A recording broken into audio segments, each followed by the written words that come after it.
Hello again, folks. It's Sunday again, which means it's time to pick another Squire from my collection. Today I thought we'd jump over and pick the 555. This is a marine grade one. All these open ones are the ones I've got open on the playlist already. I was going to do the 442.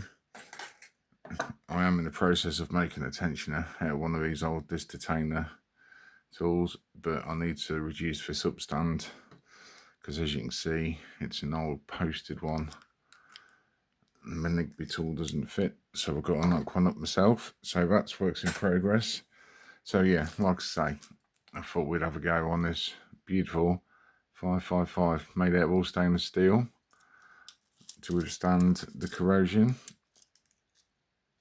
We're on 4 levers again. That's for putting on the key. So yeah, without further ado, let's see if we can get this open on camera and add it to the playlist. So I'm going to be using this tensioner from UK Lockpickers from when they were trading, and the wire from them as well also. So we'll get those in there, pull it forward a little to try and bind the pack, and we'll see if we can get this on camera.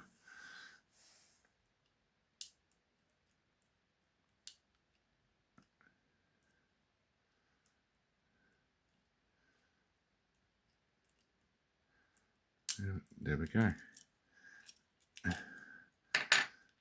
There's your blows. So yeah, lovely little locks, like I say, great for learning on. All of these are very different. I mean, these brass ones, all of these brass ones are a lot harder to open than the silver ones, in my opinion. A good starting one is for 660, but like I say, there's lots of others out there to add to your collection, because as you know, you end up being a lock collector once you enter lock sport, amongst other things. So yeah, that's it for now, folks. Hope you enjoyed that. We need to leave that open, ready for, there we go, that's that one picked. So yeah, until next time, that's it. Thanks for joining me, and I'll see you soon. Take care, everyone. Bye bye.